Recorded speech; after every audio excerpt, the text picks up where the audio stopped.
Hi folks, this is all the fruit, and here I have the little watermelon called Gavina, which some hail as the future of watermelon consumption. It is produced by the cooperation agricola Campidanese on the island of Sardinia in Italy, and this summer I see it a lot in Italian supermarkets. In previous summers I don't remember seeing it. It was developed quite recently and only brought on the market massively in the last years. Well, like with any new watermelon or melon or whatever fruit, it's always the same, what they tell you.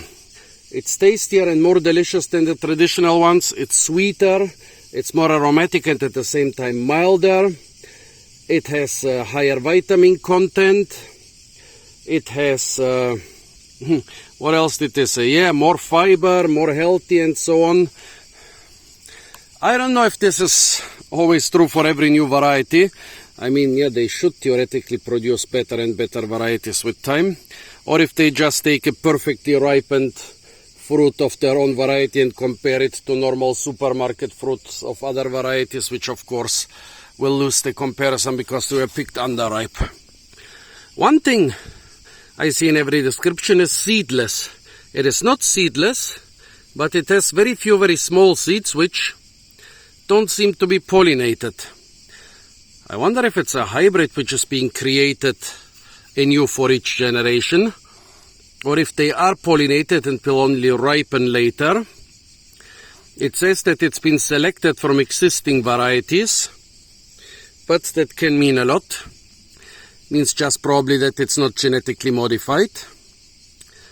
Well, I think the two most important and most useful features of this watermelon are, well, actually maybe there are three.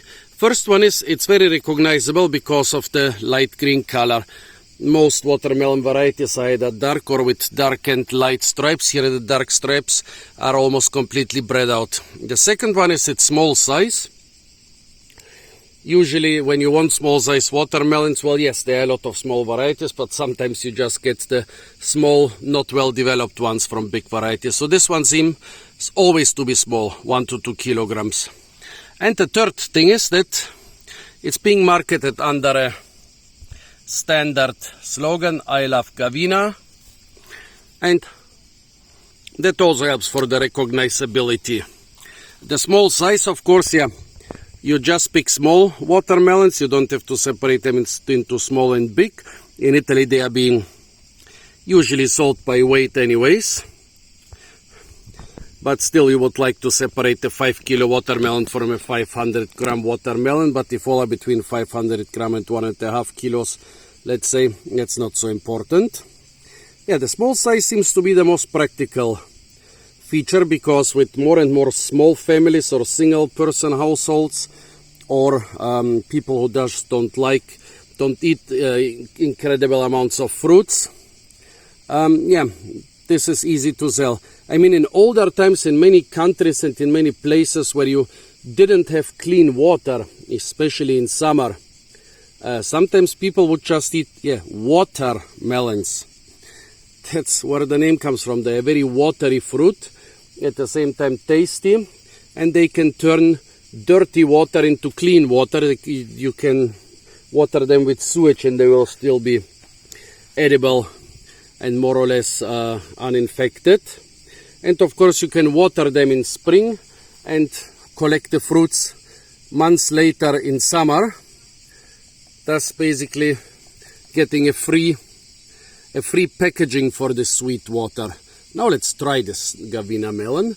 It has a very thin rind, which is good, especially if you buy something by weight, because then you get more fruit for your buck.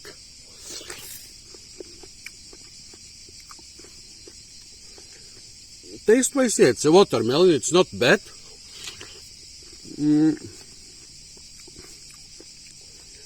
But it's not superior.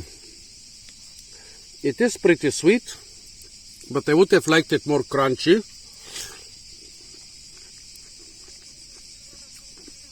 It is crunchy. Beware of a watermelon that's not crunchy at all. but I like them even crunchier.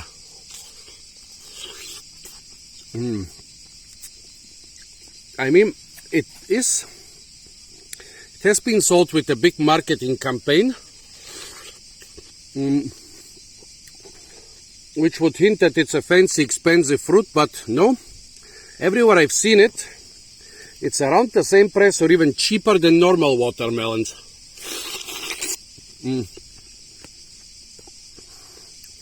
It's quite interesting, because if one cooperativa has the monopoly on it, and it's a new and fancy thing which has been marketed with a specific campaign, you would usually expect that it's more expensive than the normal standard no-name watermelons where nobody cares about the variety or the name. Somebody's gonna complain about the swine-like eating noises. Well, what can I say? It's a good watermelon. For this one I paid €1.68, 99 cents per kilogram. That's a decent price for Italian standards. Not bad. Yeah. Buy it if you find it. It is at least as good as a normal watermelon. It is often cheaper than a normal watermelon. It is small and fancy and of a different color. Yeah, buy it.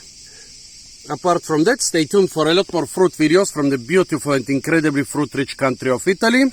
And of course, don't forget to like, share, comment, and so on.